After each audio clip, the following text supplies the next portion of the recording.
Hello and welcome back to the 90's Mad Podcast, your podcast for all things Newcastle United, hosted by two lifelong Newcastle United supporting buddies, myself, D-Man, joined by my co-host, Jefferson. How you doing, sir? What's happening? Good to be back in the house, especially after a big win like that. 7 goal thriller. Come on. What's Yeah, man. happening? What's happening? The You good good? start to I'm good, man. I'm good. The good start to the new year continues, so can't complain. Can't complain. Bit stressed, bit exhausted after yesterday's game, but it's all good, man.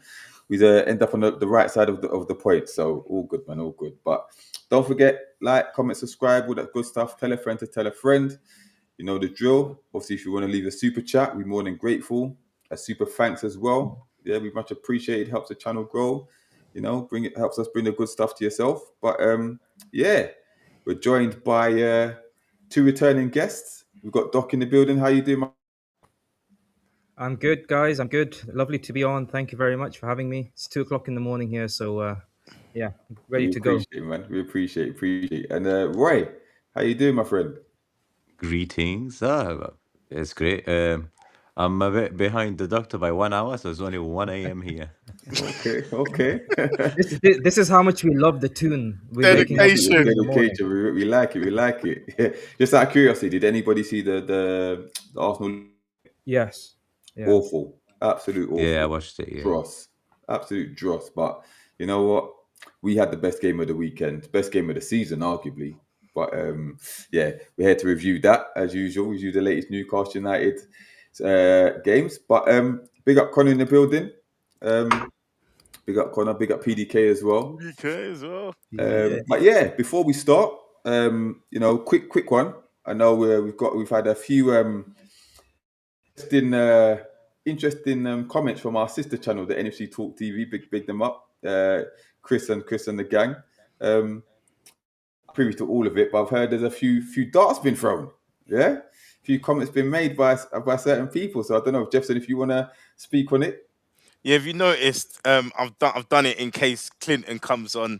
This is bloodline focus. I'm the tribal chief right now, and it's time, yeah, for NUFC Talk TV and particularly Win to acknowledge me. Yeah, acknowledge me.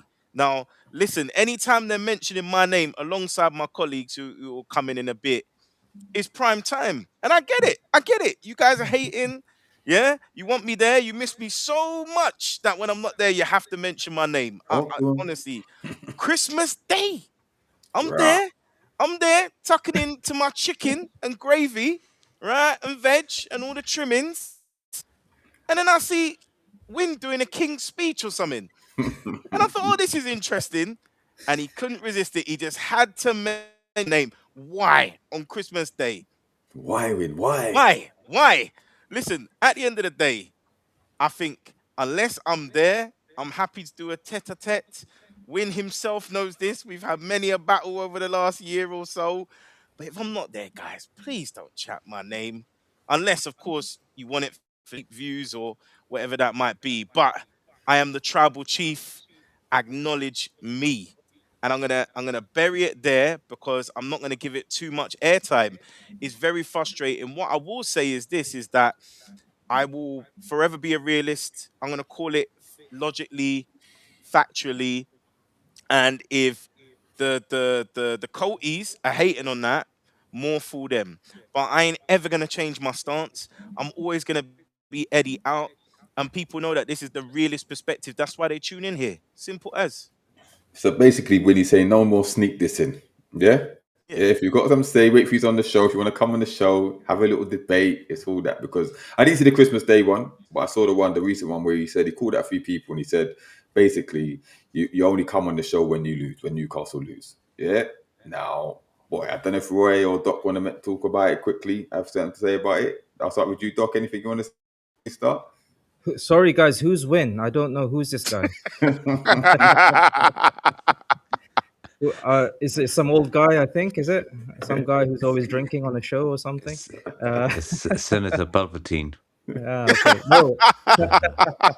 You see, I'll give you a very nice perspective from a psychiatrist. When people mention you in your absence, it means they are obsessed with you, and and I think they want the clicks. So obviously mentioning myself, Jefferson, Roy, on the King's Speech. Imagine King's Speech, man. People, like you said, are enjoying the holiday season, and I don't know. By chance, I just saw it, and he called us out. So look, we're grown ups. If you want to have a discussion, invite us, and then have a discussion. Have a rational debate. We're not children. So it was interesting. But to be honest, I think we pull a lot of viewers. I think so. I think we are basically he's obsessed with us. That's why he's always mentioning us. Even last night, he called us out on the show. I don't know, Jefferson, if you saw that. I think Mm. so. That's interesting. He keeps calling us out. And just to respond, like I was actually sleeping. We have lives, so we don't have time to go on to streams at 2, 3 o'clock in the morning. So I'm a doctor. My patients' lives depend on me being attentive, so I can't stay up all night just to go on NUFC Talk TV. So that's all I'm going to say.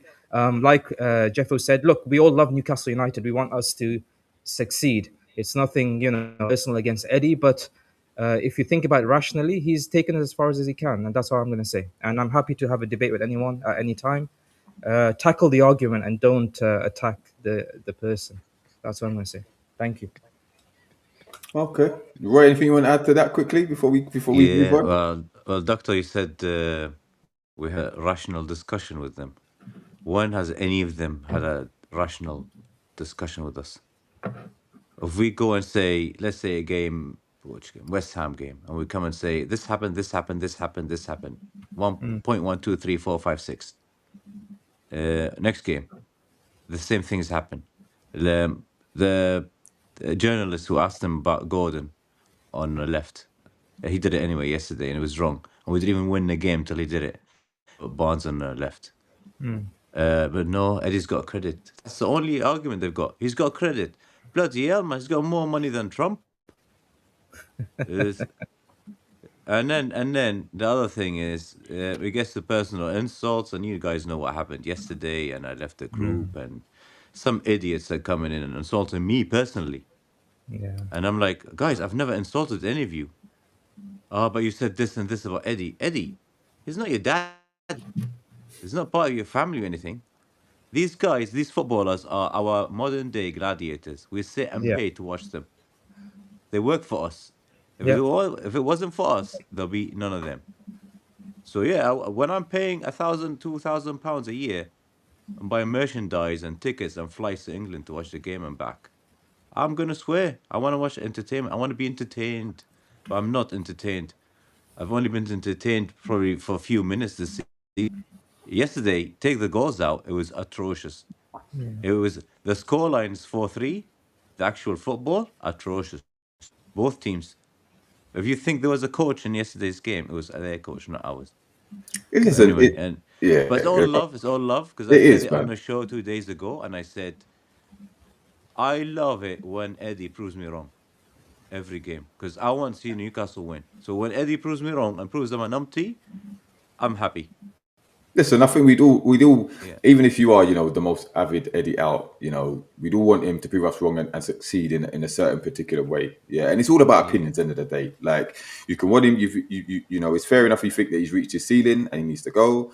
It's fair enough. Yeah. You think he can turn it around. He's got enough credit in the bank, in it. But there's no point throwing insults. Everyone's entitled to their opinion. Even if you're the most Eddie in, you're welcome on the show. If you're Eddie out, fair enough. It is what it is. It's just a balance of opinion at the end of the day. Yeah.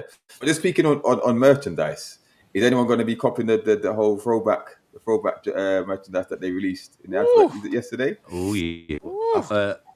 I've got the shirt. I've still got my shirt, so it's 30 years old now. Okay.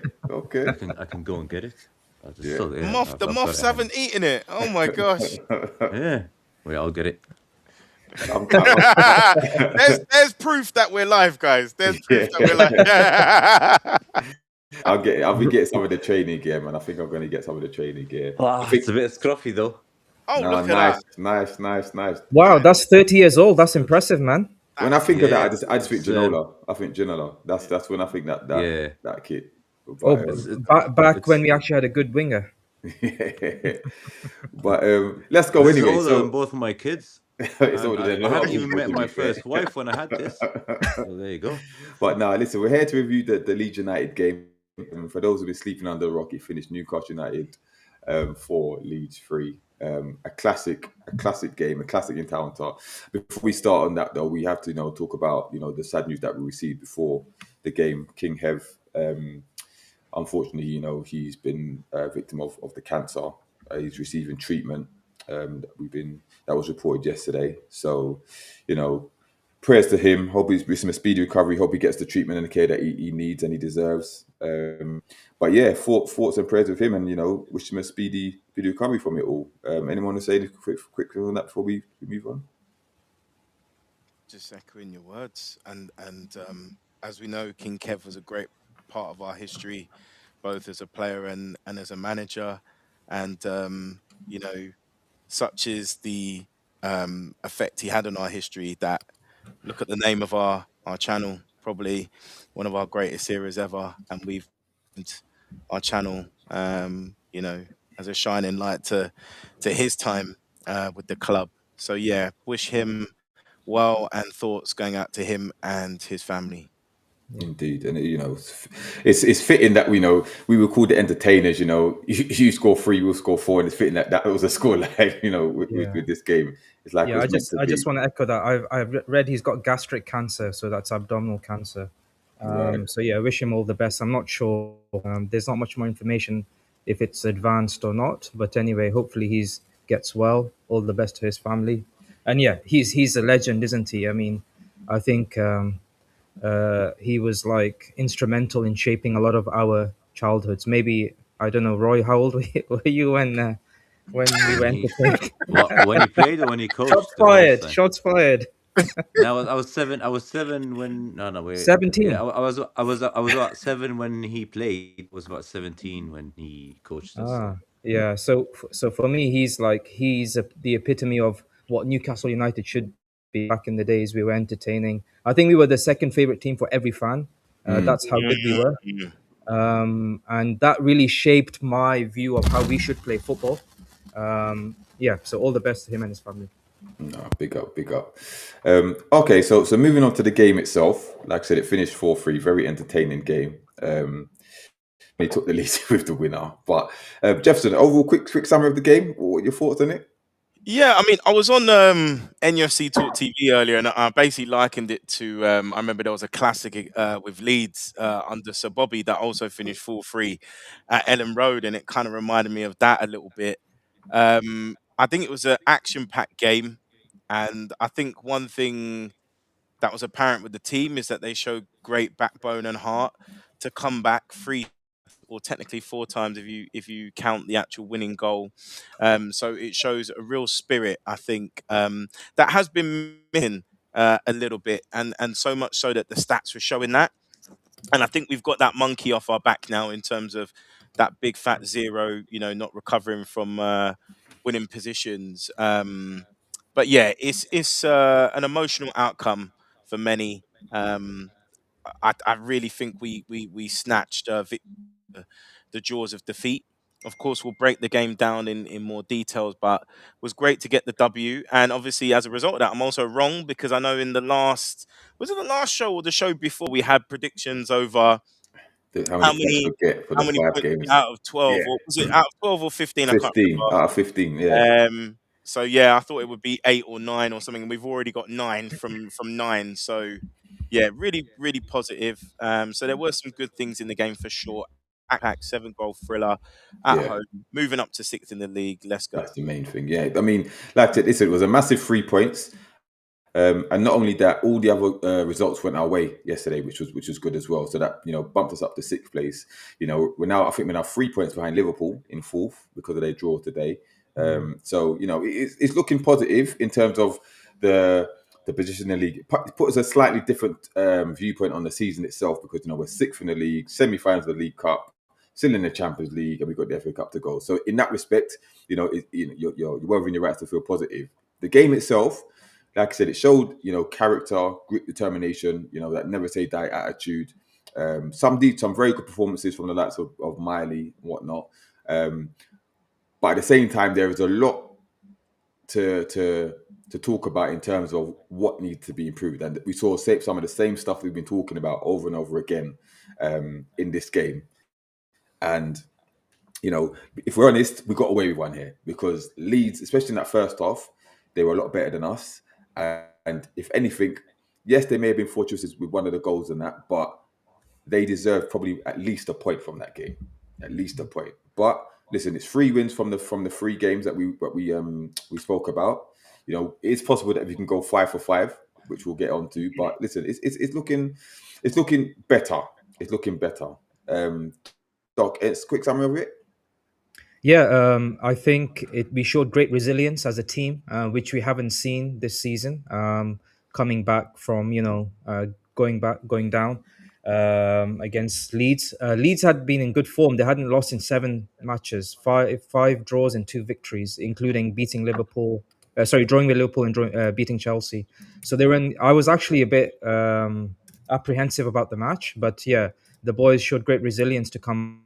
And the 3 points is what matters. If we are looking at it from an analytical point of view, there's a lot of things to kind of unpack. And, because we want to progress, we don't want to stand still. And to progress, we need to identify our weaknesses and, work on them. So if you look at the best managers, people like Pep, Jose, I've seen them be more angry after a victory than after a defeat because they are analyzing how moving forward they need to address any weaknesses, even in victory. And this is what what you always say: we get called negative, but we want the team to progress and do better. And just because we won, that's not it's not like something to be that happy about. Yeah, we're happy for the 3 points, but we move on. And how do we progress to the next level? And so we have to identify the weaknesses and work on those, and make suggestions. Yeah. Big up Punt Man to the building. He said, watch the fair bit of pretty average plays, but Farker has got them well drilled and they give 110% every week. That is true. And they play a bit of football, but they're very physical as well. So we had to battle for this one. Big up Harmony, straight in, how out. But everyone's invited to the opinion. Adrian, St. James's Park straps rockets on the players' backs. Big up Adrian, hope you're well. But yeah, Roy, anything you want to add? Because I'm going to ask you about the lineup itself, but anything you want to add about the game, the quick summary of the game? They played us off the park in the first half. They pressed us. Everything was spot on for them. They missed a few chances. Just the finishing wasn't as good. But I mean, yesterday we were really, really fortunate to come out with that win. I think even if we drew that 3-3, we would have been happy leaving St. James's Park. But win was perfect. Yeah. But I'm not going to feel sorry for Leeds anyway. So yeah, that's it. In terms of the lineup itself, Howard did make a few changes. Voltemada came in, and he had Barnes on the right, Gordon on the left, and we'll speak about his comments about Gordon a bit later. But thoughts on the lineup itself, Roy? Predictable, really. I would have picked the same one as well, and I would because I like Voltemada at home and I like Wissett away when teams are more open. So I think it was spot on, but I was waiting once the players are on the pitch, is Gordon going to be right or is he going to be on the left? Right. So he was on the left. Okay. Which we all know what happened after that. But what didn't happen? Yeah, big up Jono. He said, Joe Linton's back. He's back. He really is the boss of our team and makes us mean as nails. Without him, we are soft and too nice. We have signed a lot of players that don't have the bite. It's something we need to sort. Interesting. Any from Doc? Any surprises from the lineup? Would you have gone with what he went, or would you start? I don't think there's many surprises, to be honest. I think we were playing against Leeds, although they're in good form. I would have given maybe one of the youngsters a bit of a run out. Not maybe from the beginning. I don't know. Leo Shahar, haven't seen him play. Alex Murphy, even Sean Neve, I might have even given him a chance. And see what he does. But obviously Eddie knows better than us. He's seen him in training. But overall, yeah, I think it's predictable, like Roy said. My only issue was Anthony Frauden, So that's my issue. Yeah, well, for me personally, I mean, Goldilocks. I didn't see any surprises. I did think that Voltemada would start. Maybe Barnes on the right, maybe it surprised me. Maybe he could have done Murphy. I don't know, but other than that, yeah, no real surprises from me. The only thing I thought he would have done is maybe give Tonali a rest and Mm. bringing someone else in the midfield, but it wasn't to be. Jefferson, any surprise from you, or was you expecting that pretty much? Yeah, pretty much expecting that. It's getting tight now. It's getting tight, and I think we're seeing the restrictions of our so-called squad. It's crunch time, and I think it's the best team he could pick at this point in terms of Mm. who could potentially win the game, but also who is freshest. You know. Yeah, yeah. Smash the likes, people. Get the likes out coming up, and don't forget if you wanna your comment read out, prioritize. You leave a super chat. Be much welcome. But yeah, let's get into the game itself. That first half. Now, before they scored, there were one or two opportunities. No, I'm trying to think the chronological order of the game. But did we have one or two opportunities? Did we create anything? We had the 2 disallowed goals, Yeah. but they had the better chances though after that.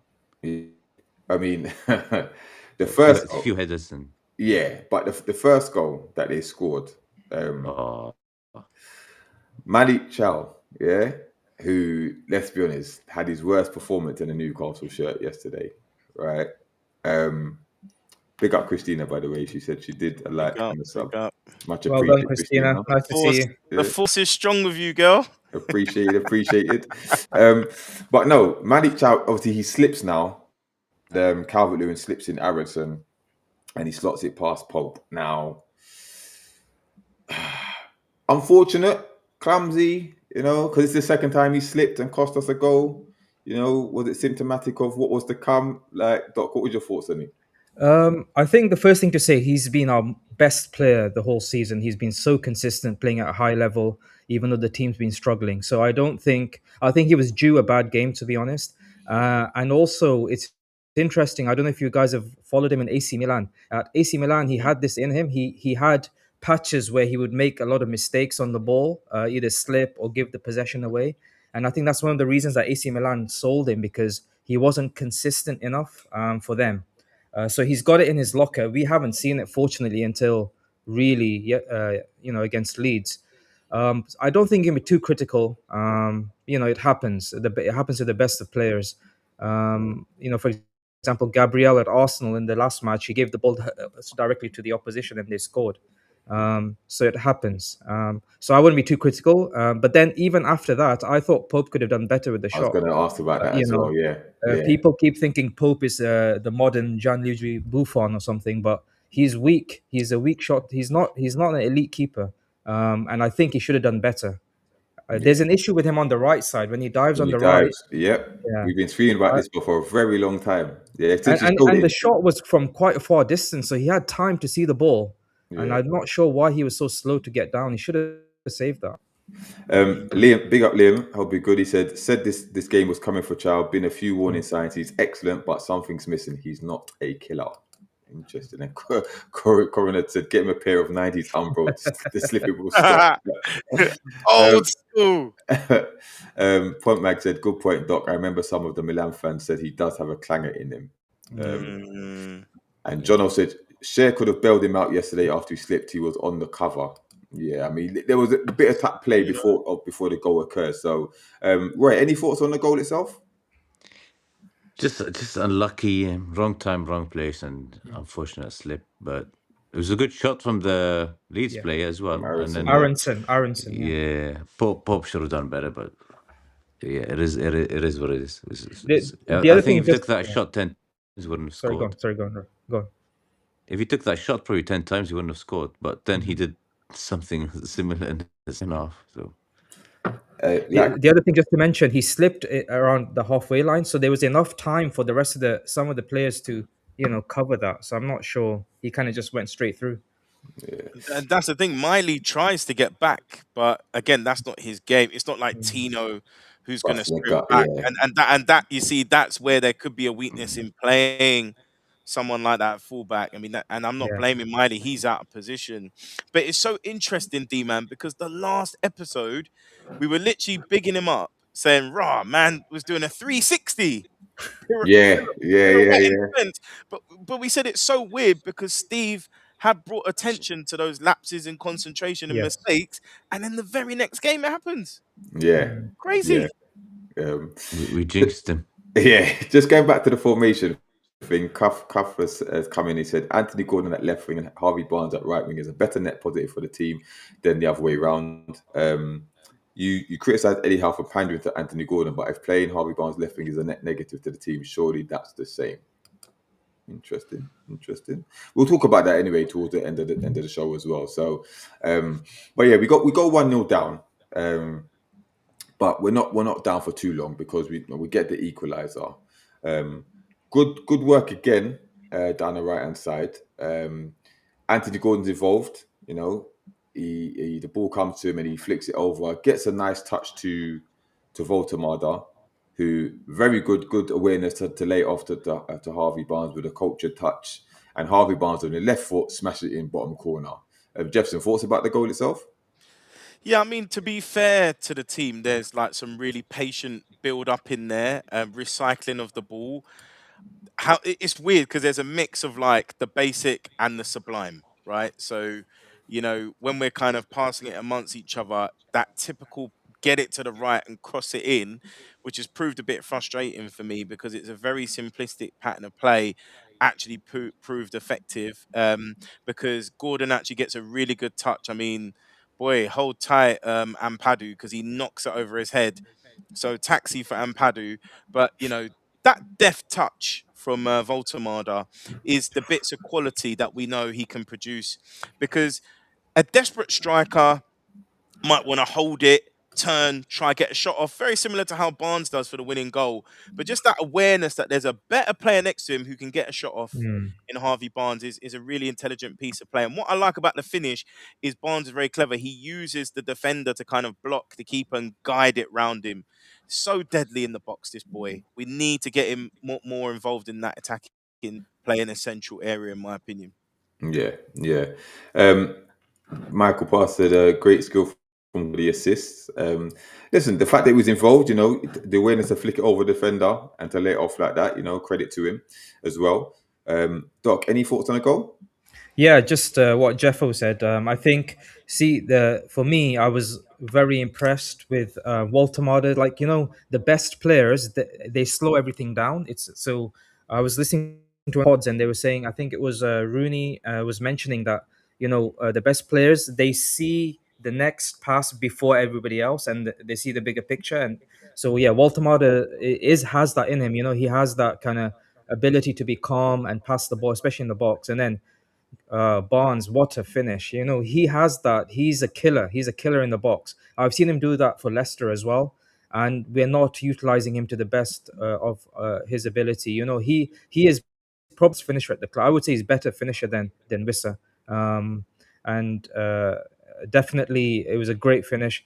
Like he could have snatched at it, but he, like Jeffo said, he kind of like just used the defender and then put it in the corner. So it was a brilliant goal.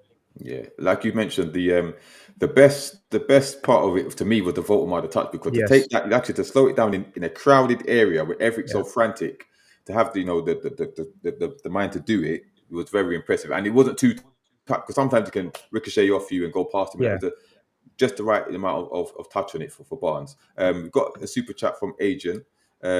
He said, what did he say? He said, where is it? Is it coming up?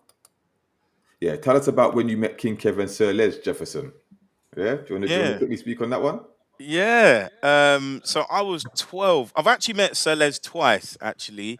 But the first time I met him, and he was with King Kev, and I was at a play center, and it was called Summer Challenge. I was about 12 years old, and they got both of them to come round because we were in the football group, and they were coming to watch us and stuff, and they took autographs. And what they did was they handed out certificates to us, and Les had just gone to Spurs. So I said to him, "Oh, hold on! I've got my Newcastle shirt. Can you sign it for me?" So I ran in and got him to sign it for me. And like, yeah, it was great to see King Kev. He was shaking people's hands, giving them hugs and stuff. Yeah, I think it was because it was 19. I'm sure it was 1998, if I remember correctly. And yeah, it was just great seeing him. I just remember being in such awe. And obviously at the time, where I lived in London, I was literally the only Newcastle fan as well. So I think they both really, really Yeah. appreciated that. No, good stuff, man. To be fair, Les Ferdinand is my second favourite Newcastle player of all time. And for those who don't know, I met him last month for the first time as well when I was in Newcastle after the Benfica game. When I was waiting for my coach home at like God knows what time in the morning, and he's rolled in with John Beresford, and I was leaving, and he saw me, and he kind of like said hello. So I went over to him, had a little conversation about him, told him much, I rate him and stuff like what he means to Newcastle, and I took a picture of him. He's very friendly, had a nice little chat. But yeah, good guy, man. Seems like a very cool guy. But yeah, one of my Newcastle idols, man. So that was really good. That was really good. But yeah, obviously, back to the game now. But first of all, big up Asia for the super chat, much appreciated. Much appreciated for that.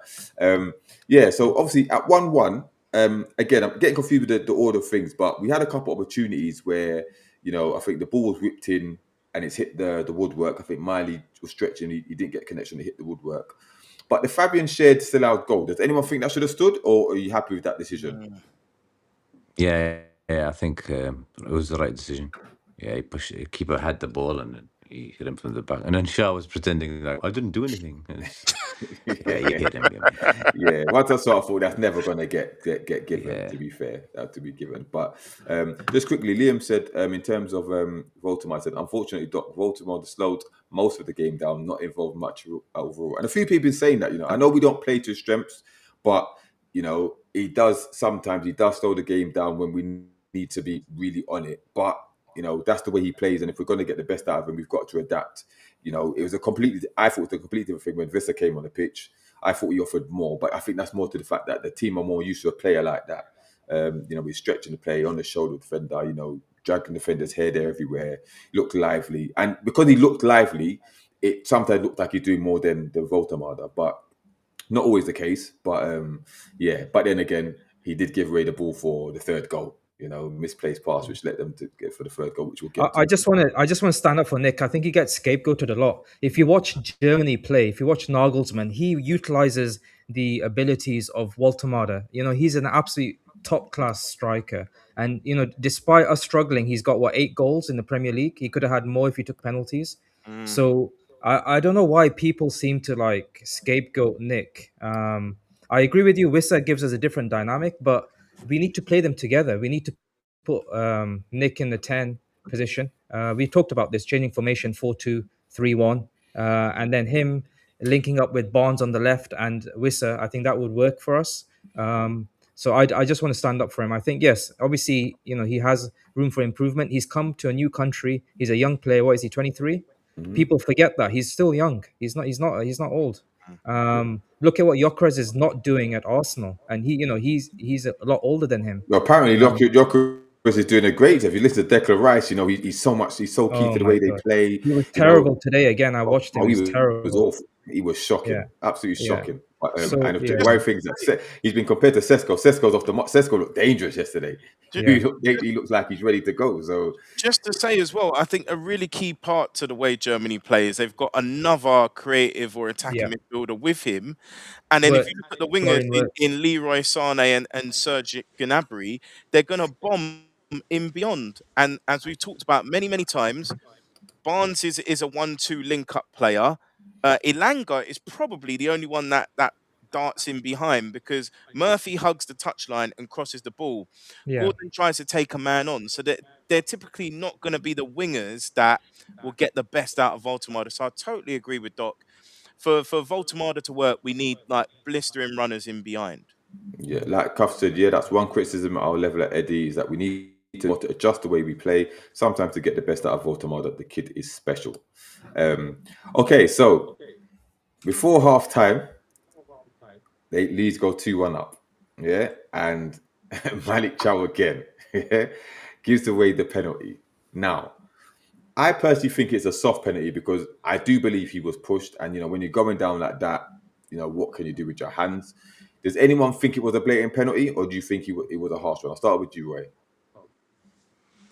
Nah, I think it was a penalty, and he knew it was a stupid thing to do as well. I mean, even if somebody's pushing me and you see the ball's coming, I'll try to move it, but it was too far out, and The only one complaining was Bruno. So nah, it's a penalty. I'm not going to take that from Leeds as well. But there was a bit of a push from Cameron Lewin. But yeah, you can't have your arm that far out as well. So Okay, yeah, okay. it's a Roy, do you penalty, I agree? think. Sorry, Doc, you agree with Roy? Yeah, I agree with him. I agree, and I think also they were playing better than us anyway. So if you look at the dynamics of the game, we were under pressure. So I think it was a penalty, to be honest. Yeah. Okay. Jefferson? Yeah, really, really, really silly handball to give away, and that's someone that's maybe lost their confidence a little bit. Mm. Probably the early mistake kind of playing on his mind a little bit there. But yeah, I agree. That comes from the pressure of their press. The first 30 minutes, Leeds had their press spot on. Yeah. It looks like Christina's one of the few that agree with me. She said the penalty against us, no way should have been a penalty, in my opinion. I agree. But difference of opinion. But either way, they get it given, and Dominic Calvert-Lewin slots it away. Right now, he's in form at the moment. Yeah, Calvert-Lewin is in form. Right now, we all know that there were rumblings, rumors of us being linked to him in the summer before he signed for Leeds. Um, Does anyone regret not signing him? By the way, like, would you have taken him as a third striker or in any capacity? Jefferson. As AC would say, he is just the worst. So Is yeah, that his level? Is this Leeds thing? Is that his level? Is that where he's the yeah, main guy? he's a You know. bottom half striker. I think I've never really seen a player live off one stellar season as much as Calvert Lewin has. He had that one season under Ancelotti, and all of a sudden everyone's like, he's this top tier striker. He has his strengths. He's good in the air, which, funnily enough, with the way we play, or when we get the balls to the wings and cross it in, we probably play to his strengths. But all round his game, yeah, we should be looking at a tier or even two higher. Not for Okay. me. My question to you, Roy, is he going to the World Cup? Ooh. Well, Harry Kane's in. Who else is there? So he might do. He It- might do. Ollie There's Watkins. Yeah. bit. Yeah, I I'm thought I'm with one of the Watkins. ones who said we should have got him for free in the summer, though. Okay. Okay. Yeah, but as a replacement for Wilson, Yeah. so he would have been third. So I wanted Usula to be the second, and then I wanted Wissa. No. I wanted this was all before The Isaac left. Ketite. Mm. Yeah, no, this was before Oh, Isaac, and then so I wanted him instead of Wilson. So I would have had Isaac, then Usula, and then he's the third one. Then okay. suddenly Isaac's gone, and he's not coming, and then what's happening here? And then anyway, rest is history. But no, Okay. I think the two we've got are better than him, though. Okay. So, in terms of, obviously, we go 2-1 down. Malik Charles had a nightmare, right? Was it half time that he was hooked? Was it half time? Chow, yeah, he didn't come out of the tunnel Right. second half. Now, Yeah, like you said, he's due a bad game because he's been our more consistent player. He's 24, I think it is. Yeah, And 24. we said that with AC Milan days, he's had he's prone to a few clangers and stuff like that. My thing is that I've been saying a long time that, correct me if I'm wrong, but he's played pretty much every game since he came on at Liverpool. He's played every game. I think the stat was 24 games in a row or something. Yeah, and pretty much all at most of them at 90 minutes. The guy needs a rest. He needs a rest. Mm, Now I'm hoping that I know we've got the injury crisis, but I'm hoping on Saturday he's on the bench or he's not in the squad. Give him a rest, whatever, because we need him against City. He doesn't need to play the Bournemouth game, in my opinion. But this was bound to happen eventually. Given the amount of games he played in this short period of time, I think concentration levels and that are Mm. tested to the maximum every single game, and I think it's a bit much. It's a bit much. So I say credit to Eddie for taking him off when he did, because he was having an absolute mare. He was. But we go 2-1 down at half time. Were any of you fearing the worst, given at this point, given the way the game had gone, and we're down again, and the fact that we don't come back, we don't usually come back from losing positions? Did anybody fear the worst, or did you think, second half we're going to go for it? I'll start with you, Roy. 2-1. I thought it was just going to finish 2-1. Really, we were still the worst. They were the better team. We had a bit of more ball possession, but it was all in the first 2/3. Nothing in the final third. And then a moment of genius. Well, it started with Miley getting that dead ball and then passing it to Bruno. So Yeah, that but I changed mean, the game. Well, it didn't change the game much. It's yeah, just but you thought it was that going to was a stay. bit. You thought it was Okay. going to stay at 2-1 at half time. Yeah. Yeah. At halftime, I thought 2-1. We're not come back here. That's what I Okay. thought. So They're Jefferson, gonna park the bus and yeah. did you fear the worst? Oh, I thought we were cooked, man. Because to be fair, like it was scrappy in parts. We know that we're not good on the ball, and I really did fear the worst because Leeds looked up for it. You know, they seem to have more energy, and you just feel it's going to be one of those nights. You know, because there seems to be this thing with our team, isn't it?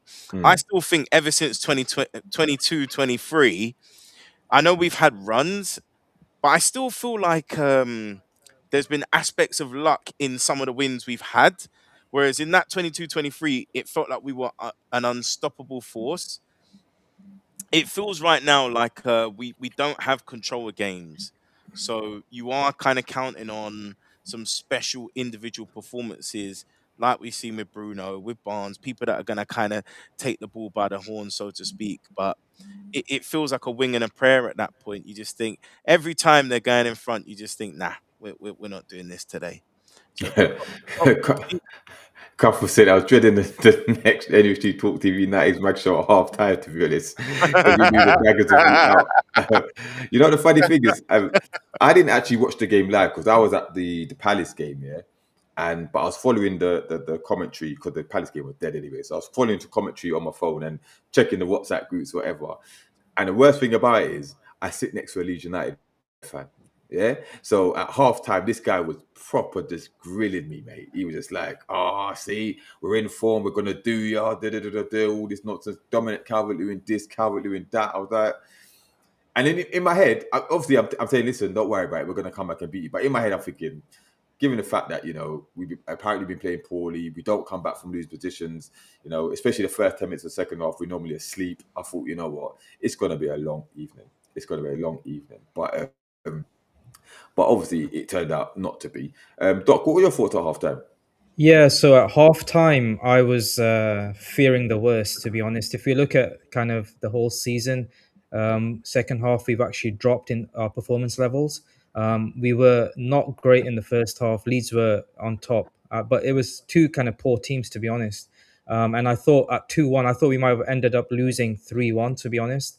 And the other thing is, what's interesting is talking about Win, he actually mentioned that the crowd were very quiet, and there was some booing at half time, which was very interesting. And a couple of people phoned in who were at the match, and they said the same thing, that people were booing at half time because they oh were not wow. happy with the performance. Yeah. Okay, Um, interesting. so that is reflective of what the people are feeling in the ground, that they were worrying that we're gonna possibly lose against Leeds. And as Roy said, they were the better team in the first half. We didn't play well. Yeah, yeah. Well, this comment from Leo, he said he dropped back in just to see if there's any slim chance Howard gets credit for the right subs at the right time. Oh, my friend. Well, listen, do we give him credit now? Because he did make the subs, and obviously we ended up winning. Did the subs have that much of an impact on the game, or was it inevitable that we couldn't be as bad as the first as we were in the second? You remember, guys, at halftime, I texted everyone on our group and I said, "Here comes the like for like subs," and suddenly, boom! Oh, there comes someone in one of the other groups. I'm not going to mention any names, and he said, "Oh, there you go, shush," and because he said it wasn't like for like, and that was about um, who came in for. It was Botman came in for Ciao. Ciao. Chow. So that's like for like. The other one was Tino came in for Tonali, and that guy was basically, oh, that's not like for like. It was like for like because Tino went where Miley was, and Miley took where Tonali went. So it's still 4-3-3. It's Oh, just were they still? different Were they good personnel. subs though? Were they good subs to make? I think so, especially with Chow. That was a good one because he had to come off. It was not in the game. Yeah. Tonali was probably thinking about his wife and the baby, and Hmm. funny enough, we found out today, maybe, but he hasn't been himself anyway for since the West Ham game, and yeah, but I think those subs were good, and then Okay. the second half starts. but we'll Well, get yeah. to So that one we give later. him credit for the subs. You know, they Yeah, made a difference because then he yeah, made but the subs and we end up winning the game. he, So, you know, and he changed it at halftime, so which he doesn't usually do. So which was yeah. good to see. No, he did that. He did that against West Ham as well. He did Yeah. But that was, I mean, we were dying. But scapegoat. that was It was a the pits of scapegoat that hell. one. Yeah, That was. yeah. Big up, Clinton. How you doing, sir? You good? Can you Oh, hear us? Yeah, I'm all good. I'm all good. The tribal chief is in the building, man. Come on now. put your hands down, Yeah, bro. Yeah. yeah, man. Put your hand down, man. Put your hands Listen, down. still waiting for D-Man to join us on the dark side, but it's fine, man. It's cool, man. Eventually, his time will come. His time, in part of the bloodline, will come. But right now, we've got Jefferson, the tribal chief. We've got Roy, the Solar Sokoa, and then we've got 40. I don't know what's Come going on with my camera, by the way. I seem to have frozen Yeah, your on. camera's frozen. Because 40's chatting nonsense, bro. That's why it's got me Come frozen, bro. We don't really hear this. D-Man! D-Man! Listen, D-Man. Acknowledge me. You see that? Even Acknowledge me. Christina said, acknowledge. Oh, Yeah. allow it, Christina. They've got Yes. you as well. They've got Yes. you as well. Yes. Yes. Bro, yes, Christina. But Look, listen, slowly but surely they're coming over. going back to it, Taking though. over. Going back to it, Smokey said that the subs were good. Liam, they were booing the ref at halftime. That's what I thought, actually. When I heard that they were booing, I thought surely it's more towards the ref than. But Wayne said people around him were very quiet and he was disappointed with the crowd. So Win just like he was drunk in it. But no, Yeah. there was other people who called in. There were other people who called in and said that the crowd was very quiet. To be fair, the crowd, I don't no, I expect them to be quiet. If we're performing like that, like halftime, I'm not expecting a loud noise and stuff like. But you know, it is what it is. It is what it is. But listen, we do get the equaliser. First of all, let's before we get to equaliser, let's talk about Joe Linton's dive, please. Yeah, because can someone explain to me why you're going mad? You've dived and you're getting booked for descent. Why is he losing his shit? Can anyone understand why he's doing that? Is it embarrassment? Is that what it is? Hold on. Yeah. What's all this negativity about, man? I know I'll come in late, but what's all this negativity about? No, it's not negativity. It's not negativity. It's not Come on. negativity. And we But just I'm been asking. wilding out for a little minute. Like, No. This is the greatest comeback this We season. will man. get to that. Come We'll on. get to that. But we have to. We're dissecting the game. Dissecting it. We're You dissecting missed the it. beginning of the stream. We were talking Yeah. about how great the result was, and we were so happy we got Yeah. 3 points. Well, But- we talking about diving Can I there. think, Why we look. talking about Joe Linton's dive, bro? Did he It's like die? Come Liam's on. done a hot call, innit? It's like Liam hacked him in. Did he die? Why is he getting mad when you know you dived? Yeah.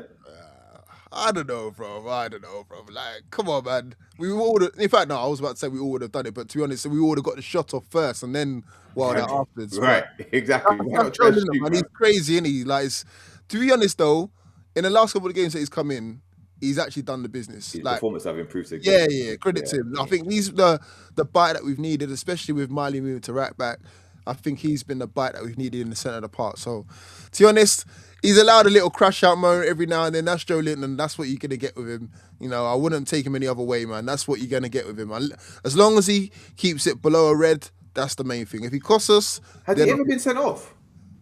I'm sure. I feel like he has. I don't think What, he has. straight you know. red? No, I don't think he's had a straight red. He feels like a guy who's most likely to get a red. That's what Yeah, and but the thing, I don't think he has. But it's maddening. But the goal itself, like was alluded to before, great work from Miley to keep the ball in play. And I don't think enough's been made of the Travella assist from Bruno, Goal of because the game. that's a great ball, you know, and a very good header as well. Amazing. Very, very good. And John Linton started to pop up with a few goals himself, so you know, credit to him. You know, and it was a key point in the game to get the equaliser. I'm going to ask you, Doc, the thoughts on the goal itself. Yeah, I think it was a great goal, great assist, and actually it was a great header. If you watch it in slow motion, he actually places it right in the corner. So yeah, credit to Joe Linton. His performance levels have improved, and I think this is what we talk about squad rotation. If you take people out, give them a rest, they're fresh, they're ready to go. So I think he's taken the opportunity. But let's not think that he's going to be the solution for the next 5 years. Yes, he's done well, but we still need to keep him not as a regular first team player. Comes in for a couple of games and then goes out. But yeah, the goal was a great goal. Yeah, Cuff said if you look in slow motion, there's a tiny push on Joe Linton, but he's one of the henchiest midfielders in the league. Can't Yeah. be going down when you're almost clean That's through true. like that. Agreed, True. agreed. But Roy, thoughts on the goal? Sorry, I was D-Man, just before, Cuff's actually being quite negative today. He's usually a happy clapper, so He's turning. He's so turning. so He's respect to Cuff. He's being some Maybe he's criticism just appeasing the crowd, isn't it? Like, he's just appeasing the to the crowd. dark playing side. to the galleries. Now, Roy, what are your thoughts on the goal? It was. I'll give the whole goal credit. I'm giving it to Miley because that ball was going out and he just went for it full speed, stopped the ball, and I thought here comes the defender with a sliding tackle, but there was no one around him, and he comes up, passes it to Bruno, and that touch with Bruno from outside of his foot, just amazing, man. A great goal, made in Brazil, made in Jordi, Brazil. That's what it was. I mean, Yeah. that best goal of the game, I think. Yeah, I mean, we Yeah, scored wait, we listen, scored a better goal than the goal. big up Liam, what he says. Yeah, every positive is laced with a but. Yeah, I agree, Liam. I agree. But that's Yeah. down to D, man. It's not down to my travel. Hold on a minute. Roy. Hold on a minute. It's down to I've Liam. I've I hear been you. Listen, Liam, I hear listen. you.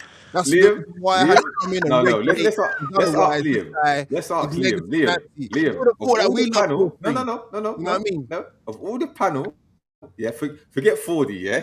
But of all the panel that's been here before, who's been the least negative of all of us? Please tell me, yeah. Or for anybody in the don't chat, please tell me because I need to know this. I'm not having this slander, fam. I'm not having this slander. D, man, just you need to regulate things, man. Either get down with the bloodline or we're kicking you There out. ain't Or no we're taking over, man. bloodline, yeah. Listen, Listen, I've got listen. Christina, I've got Jefferson, the tribal chief. I've got Roy on board. Doc, you're next as well. Don't think you're coming out. Listen, leaving this. Come on, all part of this bloodline. The whole faction. Who's this Rafa Marin? Is he the defender, the Villarreal defender? Defender, Is I that who he is? think. Yeah, because that's who he was linked to, isn't it? We've been linked to him. That's cheap as well. 14 million. Yeah. Get him in. Yeah. Get him in, man. Jefferson, you know he's need gonna one. play, bro. You're like, This is desperate out here, bro. I'm telling you. hey, you're getting anyone. Like, get him in. Get him in. Nice football manager. But listen, after the 2-2, yeah, it became a bit of more of a basketball match, isn't it? Because both teams had opportunities. Yeah. Ours was mainly from the set pieces. But there was one where I think who was it that fizzed it across? Harvey Barnes fizzed it across, and Paul almost got the end of it. But the time when they hit the crossbar, yeah, what was Nick Pope doing? Please, somebody tell me what he was doing. Yeah, is it him in no man's land, or is it just an unfortunate slip, or is this what you expect of him now? Because, bro, if that had gone in, yeah, the knives would have been out. The knives would have been out. Yeah. Listen, the knives are still out for Nicholas Pope. I still think he's half semi-concussed. I'm not gonna lie to you, but at the same time, bro, it is what it is. He's the best out of a bad bunch. I mean, I don't think anyone's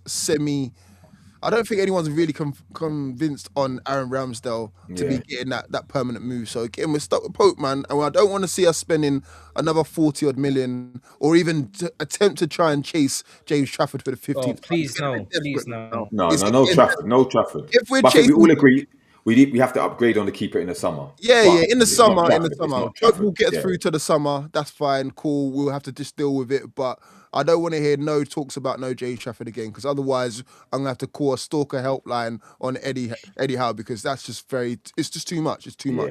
We did have that ping pong in their box when I think Voldemar had it ended with his shot that got blocked. Share hit the post as well. Yeah, exactly. Now we'll talk about Fabian Schär's injury later, but in terms of the third goal, obviously we're going gung ho for it. Lewis Hall plays it over, and I can't remember who it was that fed it to Visser, but it was behind him.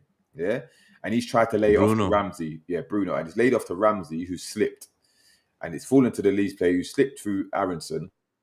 Yeah, and he's finished his nutmegged Botman. It's gone off the post and in.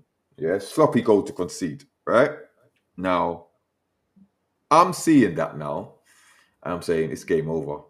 It's game over. Yeah, sloppy goal to concede. At that time, I thought it's game over.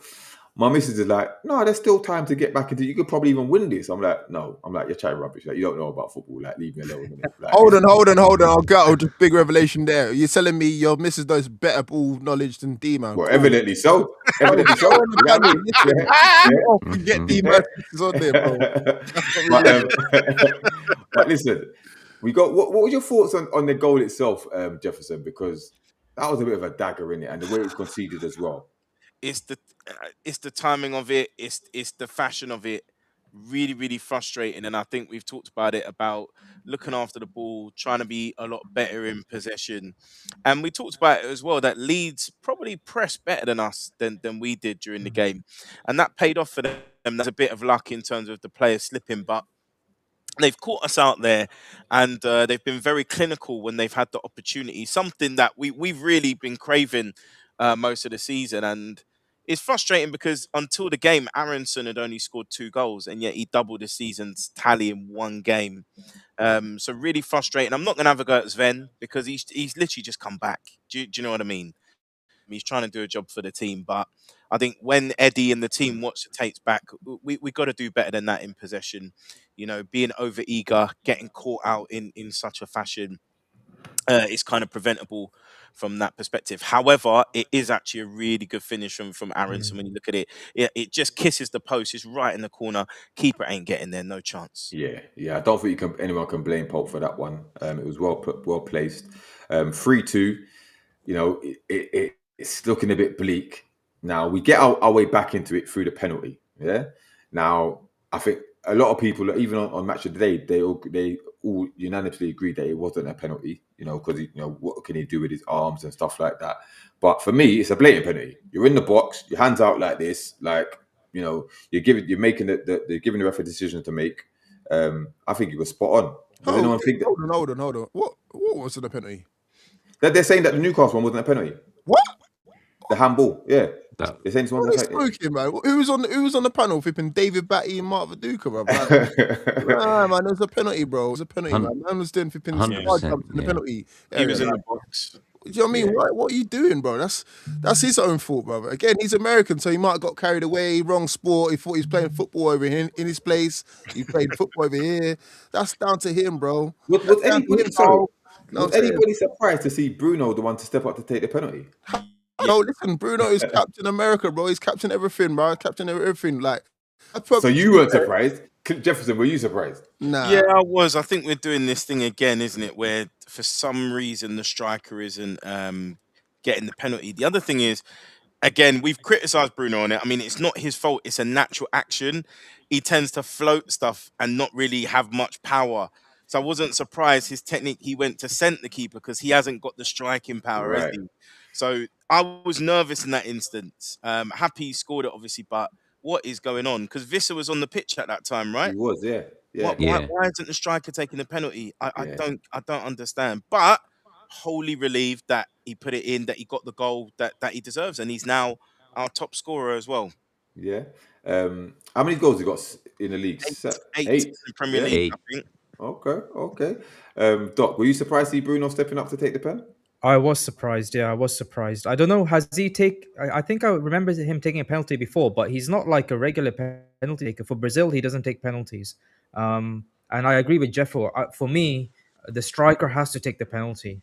Whichever striker's on the pitch, they have to take, because it's about confidence. Strikers breed confidence from scoring goals.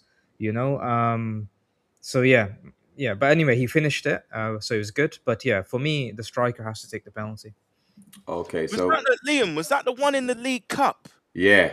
Yeah, it's the League Cup one that he's missed. I remember that now. Yeah. Chelsea, wasn't it? Chelsea. But he has taken a penalty in the shootout since then and scored it. So, you know what I mean? Yeah. So, credit to him. But I was surprised to see him taking it. Like I said, I thought Visser would have been stepping up to take it. But obviously not. But obviously, they come, it's 10 minutes on the board, injury time. Did anyone believe I'll start with you, Roy. Did you think we'd go on to win that game from that position? Yeah. Nah, as soon as we got the third, I thought, thank God, I'm happy now. And I was content with the draw. I was happy from coming back 3 times. I thought, oh, that's it. But then, we kind of, probably in the 93rd, 94th minute, I thought, yeah, we might have a chance here because we pushed it. Yeah, And we did in that 7-8 minutes more than we did in the almost 95 minutes before. yeah. So we've got a bit of belief at that point. That's it.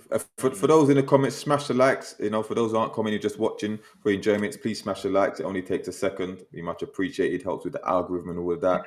You can leave a super chat if you want to. You want your comment read out, prioritize. But yeah, much appreciated. Conor said, the only thing is that we seem to thrive under the chaos. This is us, isn't it? This is us, especially at St. James Park. This is what we're about. You know what I mean? When everything's like going hell forever, very few teams can stop us when we do that, when we finally decide to do that. But yeah, we're piling on the pressure, especially with the set pieces. We're testing their result. We seem to be very good at set pieces now. The corners seem very good, especially when Bruno's whipping them in. We've seen Tonali whip them in before, Miley as well. Like they seem to be on point, which is quite threatening. Good to see, man. Good to see. But yeah, we're piling on the pressure, and obviously it gets to the 110 minutes. But due to Leeds' time wasting, there's a couple more minutes added on, and then the winner comes. Right now, the ball's fed to Bruno, right, and he whips it in, and there's a kerfuffle in the bottom. The crowd were appealing for the handball. Barnes just controls it, turns, and just shoots it bottom corner. The keeper gets a hand to it, but it creeps into the net. Pandemonium in the crowd. The players go wild. I was at home and I woke up my son. I was screaming down the place, moment. Like woke him up. Yeah, my missus was fuming. But what are your thoughts on the 4D itself? What, on the goal? Yeah. Probably one of the best moments of my life, mate. I'm not gonna lie to you. Like that's probably like, if goal was to do a part 3, I think that's how I would look in it.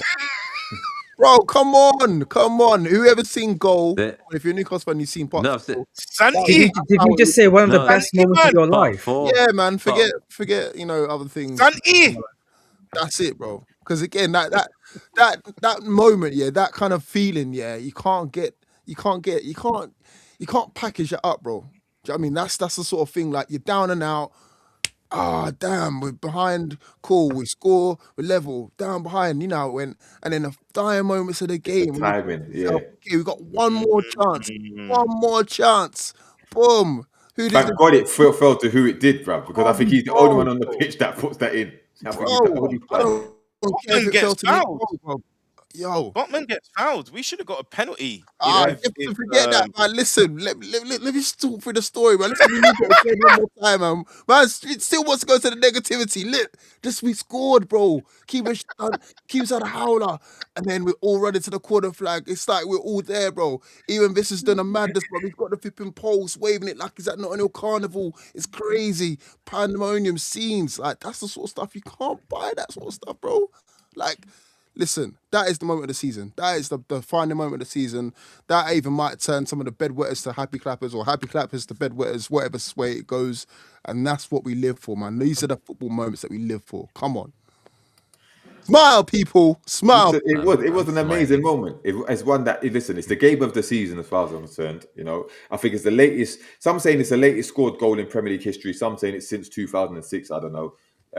But what a way to win the game in that fashion, coming back every single time and then to get the winner, and 3 massive points as well. And, vindication for Harvey Barnes as well, because obviously he was mentioned in Eddie Howe's comments of late alongside Anthony Gordon. So, also, it's nice to be on the right end of a 4-3, bro. Like, those who remember the Liverpool 4-3, it's nice to be on the right end of a 4-3. That Liverpool 4-3, bruv, that first one is the only time Newcastle have made me cry. Yeah, I shed tears that day, bro. That's what I'm saying, bro. Yeah, so I get what you mean, brother. I'm saying, to feel that now, yeah, like the only debate I have in my head is like, which one is better? Is it if you remember the Championship 4-3 against Norwich, because I was there for that one. I remember that one. I was halfway out the exit door when we was like, I think 3-2 down or whatever. Or this one. That's the only debate I have. I was saying earlier, Clinton, that we beat Leeds 4-3, but at Ellen Road under Sir Bobby. But it doesn't hit as well as this one or the Norwich one. Like, I'm just trying to find like which one's better, because obviously we had 4-3s on the bad end of it and on the good end of it. But those two in particular, those are the ones where like you're you're jumping for joy. You're hugging the person right next to you if you're in the stadium. Like it's that sort of euphoria that it gives you. So I'm just like, which would be better, bro? Yeah, I mean, Ray, talk me through the goal. What were your thoughts, feelings when that goal went in? Oh mate, well, if you guys know, I'm injured. I was jumping, my arms are flying, and then I'm like, oh, there's pain again, but I didn't care, and I couldn't find my cigarette, and then I was screaming, and as well as I think the last time I felt like that was the Toyota goal, which was Yeah, what, four 15 years four. ago. Check Toyota 4-4. Yeah. Yeah, and it was like that, and best goal of the season for me, like emotionally, and probably since the damn burn header last year, this was the best moment. Like, and Okay, made us okay, happy, made us happy and proud, really. yeah. Doc, anything from you about the goal? Yeah, I mean, unbelievable. I thought of the pain that I felt when Liverpool scored. That winner earlier in the season. When we were down to 10 men and we came back. So it was completely the opposite feeling. So yeah, I was delighted, and for me, it was extra delight because my man Harvey Barnes banged it in and kind of just Mm. showed everybody. I don't know why we're having this debate with Anthony Frauden and Barnes. Barnes is 100 times the player that Anthony will ever be, and he kind of, I think he took on board, being a psychiatrist. He took on board the comments that were made in the press conference, and he said, "I'll show you." And he damn Mm. well showed everyone that he's the best player, and he should be automatically starting every match. So yeah, for me it was a double delight because of Barnes, because I think Barnes, if we're not careful, he's gonna leave, and then we're gonna regret losing such a great player. Okay, okay. Yeah. Jefferson, anything from you? Yeah, just again to echo what Doc's saying, Barnes comes up clutch, and I don't know how many times he has to prove that he is the man. He's important to Yeah. the team, and he's the one that should be starting left wing because he's efficient. He's clinical. He was our second top scorer last season. He can do it from long range, close range. He's come up clutch again. But just quickly in that goal, you'll notice that the defender completely yanks Botman to the point his top comes up. You can see his stomach, but the ball actually hits his stomach. So it falls perfectly for Barnes. But that swivel turn finish is actually not only an expert finish of what you would think would be a seasoned centre forward, but it's something I was putting out that I thought Voltemada would have done on the other end, which showed Voltemada's intelligence that rather than turning and snatching for a shot, Mm, he laid it off. So we've seen that a real exquisite finish. However, question mark over the goalkeeper in terms of yes. we talked about Nick Pope for the first goal. Could Perry have saved it? Most likely, but we'll take the luck. We'll take it because Well, we need funny to make. said because Geordie Yam Yam big up said, I can't believe Perry was told he had an 81% chance of saving that last goal, according to the analysis. Even Farker threw him under the bus by saying, "I'm not protecting him." I mean, yeah, that's the last thing you want to hear from your manager, like when you've cost your team the game effective. But we've had a similar incident when we will never forget the Romero bicycle kick that P rolled past Ramsdale, Oh, bro. Like, you know what I Oh, mean? So it's one of them ones. It happens, isn't it? But listen, great 3 points, important 3 points. That's 3 wins from three. We target these 5 games, right? So that's 3 wins down. I think I said we get like the 10 points. I think we get from the 10 to, I think it's a 10 to 12, but whatever it is. But we're on 9 at the moment. Perfect record so far. We've got Way and Villa at home, right? We're up to 6. I don't know if you lot saw some of the Man United streams, Goldbridge. I don't know if you know Saeed TV, like when they were live screaming and they realized that we'd scored and we'd won the game and they were above them. They were having the hell of shame. meltdowns. Yeah, Yeah. but we're 3 points off fourth place, Liverpool now. Yeah. Now I'm going to ask you guys first of all, the next 2 games, how much points we will get. You think we will get from those 2 games, and can we catch Liverpool? Yeah. So I'm going to start with you, Jefferson. It's so difficult, man. um, And for those in the chat, by the way, yeah, slap a like and answer those 2 questions as well. the thing is, Wolves have just started, mm, improving. And mm, by the way, that kid Mane, wow, what a talent! He scored 2 in 2 now, I think. So they're just in the corner Wolves. So all of a sudden, the Wolves game isn't as simple as we thought it mm. would be. Also, when we've travelled there, we found it difficult. I'm pretty sure we've drawn like 2-2 twice and 1-1 in the last 3 games we've gone there. So Oh yeah, no. Well, we had the 2-1 win. Sorry, last season before that. Um, but I see Wolves being a banana skin as a draw. Villa. I'm just saying right now, I don't feel confident about it. I'm gonna go. I'm gonna go a loss. Okay, so you say 1 point on the 2 games. Doc, what do you reckon? If you look at Wolves have actually improved their performances. So against Man U, they should have won that match. Actually, they were unlucky. They played well, and then they got the first victory, isn't it? The last game. So I think it's going to be a tough match. It just depends on the lineup, and if Barnes plays on the left, I'm confident we can win that match. Maybe a 2-1. And then Villa, people call us closet Villa fans because we talk about Emery being a great manager. But if you look at Villa, I'm not confident. I think we might lose that match because Emery, I think, yeah. I mean, Villa are in good form. They I think was it they've won 12 out of 13 and drawn one and lost one now. So out of Okay. 14. So I'm just read some of these chats. Foxy said, can't believe Jefferson said our season was over only 2 weeks ago, 6 and in 3 cups. We'll address that later. Don't worry, Jefferson, we'll address we that one. will. Yeah. We will. Liam said, not worried about catching or staying ahead of anyone. Head down, win games by any means necessary. Coroner said, we've 100% going to mess up Villa. But Cuff said Howe's got a good record against Emery. So me personally now, I think crazy enough, I think Wolves is a tougher game than Villa. Yeah, because Wolves are playing good football. The tails are up yes. and they're at home and we're away. Yeah, so I'm still not convinced about away record. However, I think it's a tough one because if we were playing them next in our next fixture, I think we beat them. But because we've got the Bournemouth FA Cup and we've got that big game against Man City, we don't know how much that will take out of us because And the Champions League game against PSV as well. That's after, innit? After Wolves, innit? After Wolves. Yeah. Oh, it's not after Wolves. Okay. Yeah. Oh, I thought you were talking about the Villa game. My No, bad.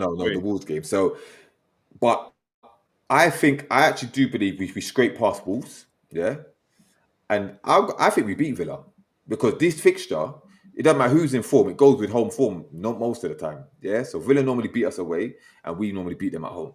So I know Villa are in form at the moment. I watched them at Palace yesterday, and they the first half they were the better team, but Palace should have beaten them. In that second half, Palace had enough chances to beat them. Yeah, but things change in between then. But I believe we'll take 6 points from the next 2 games. Yeah, 4 points minimum, but I think we take 6 points. I think we take 6 points. Roy, what do you reckon? I think I agree with you though. I think the Wolves one is going to be harder than the Villa one. I think we'll get 4 points. So we'll draw with Wolves and we'll beat Villa. Wolves I don't think they're the worst team to watch. I think there's like 3 or 4 teams worse than them. Oh yeah, at the moment, and definitely, yeah. Even and just to watch. Yeah. That game against Arsenal, virtually 2 own goals. Good against City, Man U, and so. Liverpool they beat West Ham 3-0 as well. Yeah, so yeah, they're no mugs. It's not easy, yeah. And I think it's like a dead man walking. Everyone thinks that they're gone, but if they win 2 or 3 games, suddenly they've got 10 points and they're back in it. So they're fighting for their lives now. Yeah, I think they're gone, but you never know. 15 points gap or something. Yeah. But 40, what do you reckon for the 2 games? Talking about gaps, mind the gap, Sunderland. Yes. Yeah, for those, I don't believe anyone thought they'd finish above us. That was just crazy talk. Man. Crazy talk. Did they really, really think they was going to finish above them? Little Sunderland, man. Some people in there thought they would, but remember that AFCON players are gone. I don't care. Hold on. By the way, I didn't think they were going to finish above us. I'm just saying the decline was expected because their AFCON players are gone. When their AFCON players come back, they will increase their points, but they're not going to finish above us. Jefferson. We shouldn't be comparing ourselves to Sunderland anyway. No, I'm just saying. And the gap is 2 points. The gap is 2 points. Don't get too excited too quickly. No, I am excited because now they're never going to finish. They're never going to be above us again. They're not. I think they're never going to see it. It's just again. But yeah, I just had to put that one in there, man. Mind the gap, Sunderland. Mind the gap. You had a little run at the start of the season. It was cute, cool. We gave you a little win. Agent Voltamada, cool. But when they come back to the fortress St James's Park, it's a different story. Anyway, yeah. Next two games, Wolves, we're dupping them, man. We're finishing them, man. We're turning them into we're turning them into foxes, man. You know the foxes at night that scurry around.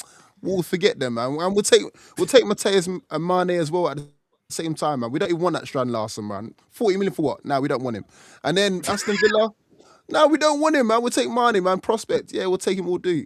Christine, it was cute, by the way. It was cute, the little Sunderland thing. Oh, no, they're gonna finish for Bubbles. Yeah, right. And then Aston Villa, we'll deal with you. We'll deal with you. Listen, it's between us two who gets that top 4, top 5 position. We'll deal with you. That's the big game. That's the one I'm looking forward to. Wolves will deal with easy food. Bournemouth will do them easy food. But then we got Villa. That's the one. But we'll have to deal with Agent Emery, bruv. Do you know what I mean? It's 40 win in disguise. Can you take your mask off, please? What's going Nah, on today? listen, What's going on today? Has Win sent you to nah. I'm just happy about my I like the team, man. positivity, man. I respect it. I like the Exactly. positivity. Positivity is good, It's but not always doom just and be gloom, careful. guys. Don't get too excited too quickly. No. Right. Listen. Not No. right, It's though. not always doom and gloom, guys. It's Come not on, about man. doom and Just gloom. look It's at not doom and gloom. three It's realism. wins, bro. Because Come on. what you guys are not realizing is, These number are one, expected Eddie is not the best at rotating the squad. We've got a small squad. He's going to have to go for it in the League Cup. Do you know how much mental and physical energy that's going to take? It's a semi-final. Yeah, And that's what I'm saying. Yeah, and then we have to play PSV, which we need that win. We need that win to ensure we go through, we get a good draw and all that, because the PSG game, I don't think that's happening. So it's going to be an all or nothing game. Well, like they said, every game is the cup final, bruv. But I believe he will remember, rotate against the Wolves. difference is when you're looking at us beating Villa, that's when we're having one game a week and stuff like that. This is different. This is different gravy. We've got two massive games, and what energy do they have left? What mental capacity do they have left to come into a big game against a team who's one of the most formed teams in the league, who have an expansive squad and a really tactical manager. So it's about the Villa still nuances. play on the It's Thursday not though. all They about play passion. on the Thursday. They play on the Thursday as well, so they're gonna have a day's less rest than us. So that could play into it. They got to travel up to Newcastle, could play into it. We will deal with them, bruv. Don't worry about it. We will deal with them. Yeah, Okay. we will deal with it. When I'm wrong, I know Jefferson's gonna be Let's coming flip for me, it. bruv. Yes, You know what I mean? yes. Yes. Just Roy, remind us, how did we perform yesterday? What was the performance like yesterday? We were happy with the result. Against Yeah. 16th. Against 16th. Yeah, People forget this stuff. No.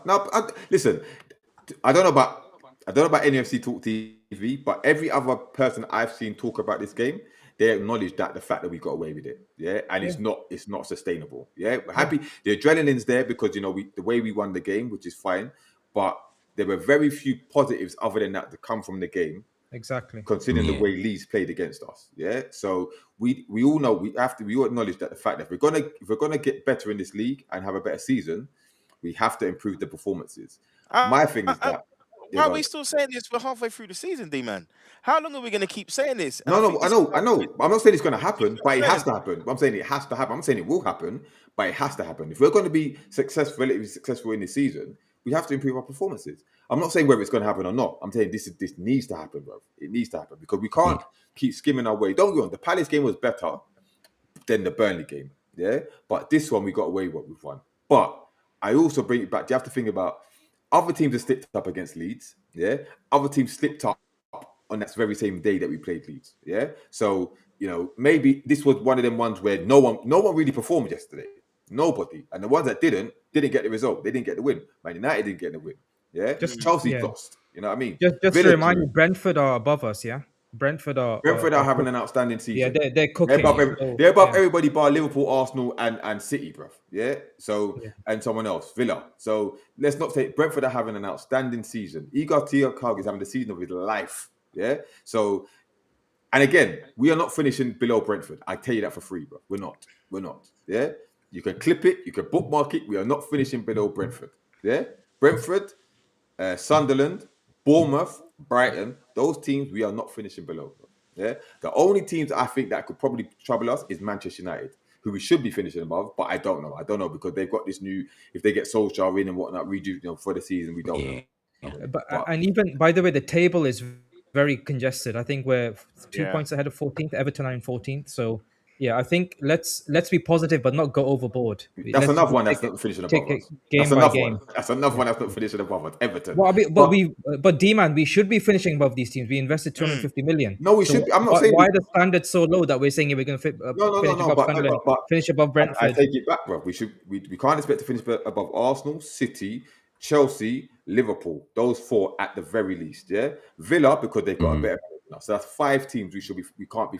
We don't expect to finish Why above. should we not be finishing above Villa? They have a better manager.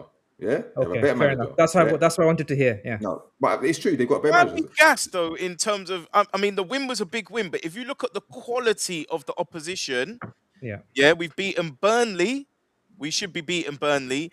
Palace, who hadn't won a game in 7 by the time they played us, Yeah. and they were off form, and Leeds, who was 16th. But I think you're So this confusing is it, where the Jefferson. realism- No, hold this on, is where hold the on. No, but realism kicks in. Jefferson, who's gassed? Who's gassed? No, I'm saying no, not you. I'm saying that like the overall fans. I'm just. But they're not. But the thing is, I don't think they are gassed, bruv. They're just saying, end of the day, the facts are we are 6th in the league. We're still in the cup competitions. We're in the semi-final of the League Cup. Listen, the reality is we're not performing well at all. Yeah, the league is congested, like I said. Because remember, 2 weeks ago we were 13th. Yeah, so you win 3 games in a row, you're up to 6th. You lose 3 games, you're down to 30, 40, 50. The league is so congested. But you talk about the opposition that we faced, bruv. This normally I'd agree with you, but bruv, this we've shown nobody is consistent in this league. Anyone can beat anyone. Anyone can take points to everyone. Yeah, So yeah, it doesn't matter who you face. Remember, we're threatened against Wolves, bruv, and Wolves are bottom in the league. Yeah. But because Wolves are putting decent performances against Liverpool, against Arsenal, you know what I mean? So there are no mugs in this league. Every game you have to take seriously. So the fact that we've beaten Leeds, Burnley, and Palace, it don't matter, bruv. Because Burnley just took points off Manchester United. Liverpool have failed to beat Leeds twice this season. Yeah, Palace already done Liverpool in the Community Shield. A couple of weeks ago, they were one of the teams of the season. You know what I mean? So there is no easy opposition. That's fair. Don't get me wrong. At That's a good home, challenge. I'd have been very disappointed if we didn't beat Leeds at home. Yeah, but every game we have to treat, like I said, every game is the cup final. Okay, who it is, whether it's bottom, whether it's top. Yeah, the only game I expect nothing from is Liverpool away. Yeah, that's the only game I expect absolutely nothing Yeah, from. we're awful there, Because and we're Man awful City there. away as well. And Man City Man away. City away. Yeah, those 2 games, right? But other than that, listen, it's fair game. It's fair game. But what we do know is that if we don't continue to win these games, we will slide down that table very quickly. Because, like I said, Brentford are above us. Although I don't think we're going to feel below Brentford, no one's really paying attention to Brentford. They're playing with no pressure. Yeah, and this guy's in the form of his life. And not only that, they've Shada in great form. You know, Damsgaard, whatever his name can do it to whatever. So Even you the know what I keeper, mean? Kelleher. I Right. think he missed a trick not signing Yes. Kelleher. He And was that's the thing. cheap. But you think about 18 million. yeah, but with Brentford, the same way I said that you know the team that we face, whatever. Brentford what game should Brentford go into expecting to lose? Expecting to lose. There's very few games they can go to expecting to lose, bro. The way they're playing at the moment and the way they can trouble teams with their set pieces, their long throws, whatever, and they've got the most informed player in the league. Yeah, so it's a crazy season, bro. It's a crazy season. I hear You know that. what I mean? So It's a fair challenge back, D man. I appreciate that. I agree. I agree with you. but with the games itself, not just the league games now, we've got Bournemouth next and we've got City in the League Cup, right? Is he gonna rotate heavily in the Bournemouth game? And also, do anyone think we're gonna beat Man City on next Tuesday? So I'll start with you, Roy. Yeah, you'll have to. You can't just keep going with the same 11. So I would rotate a lot against Bournemouth, and then go. You'll have to rotate against City as well. So maybe pick half of the team here and then half of the team there, and shuffle it between them. Because then we've got Wolves.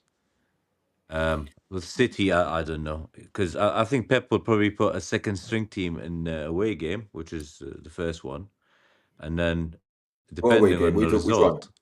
Which one? The first, we're home for, the first we're one. home fourth. The one, the one at St James's. I think he's gonna put a second team on. What, the first leg? Yeah, he'll put the second team on, and then in the away game. Well, so when we go to Emirates, he's gonna be like, depends if Newcastle won the first one or not. He's just gonna put the proper team. I disagree, but I think he goes hell for leather in that first leg and tries to establish a decent lead. Yeah, I think he plays strong in both those legs, to be fair, because the semi-final, you know, especially if we're winning or if the tie's in a balance at St James's Park, I don't see him playing a second string team in that one. I think he, another trip to Wembley, would solidify his position as well. Like, I don't think he rotates for that one. I think he rotates against Bournemouth and then heavily against Bournemouth. And I think he goes big against Man City, Wolves. No, I was talking about Pep. Pep, sorry. Against us. Oh.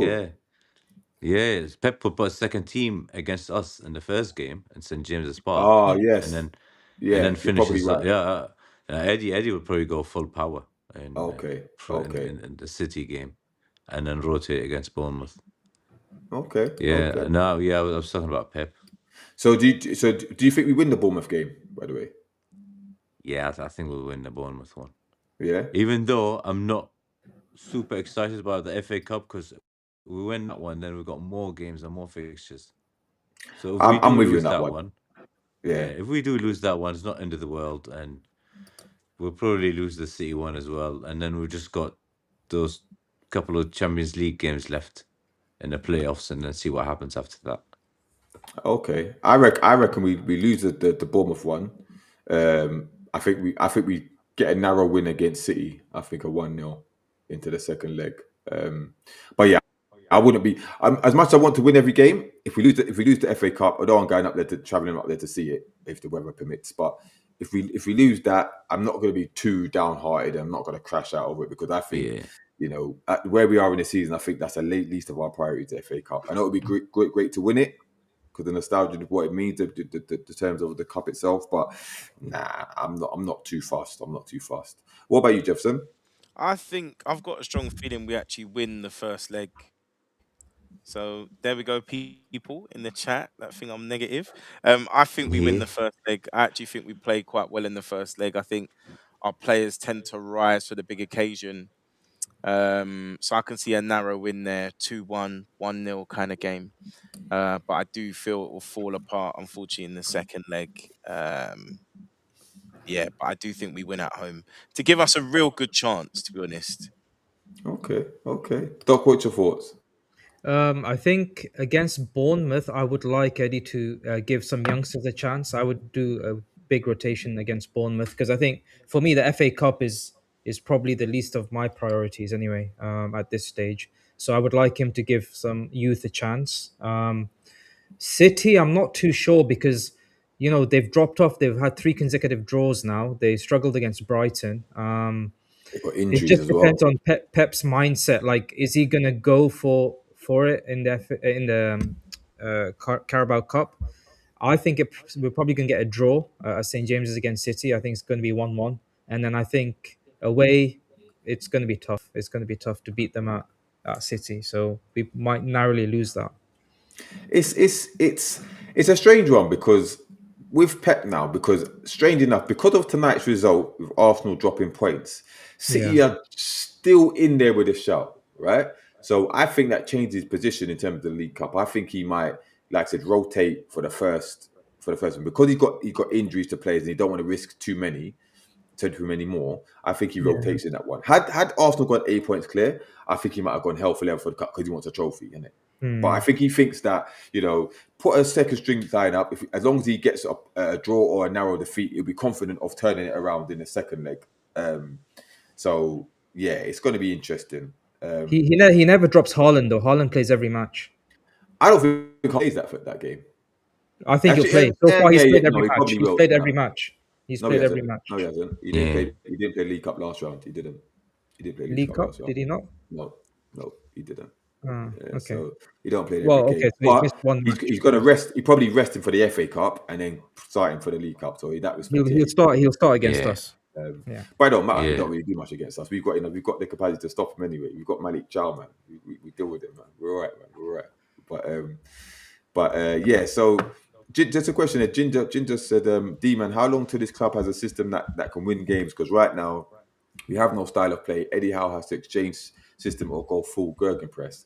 I think. Listen, the problem is, I think he does have a style, but it's just one style. Get it to the wing, cross it in. I call it straight football. Roy, what's that song you sing with the substitutions?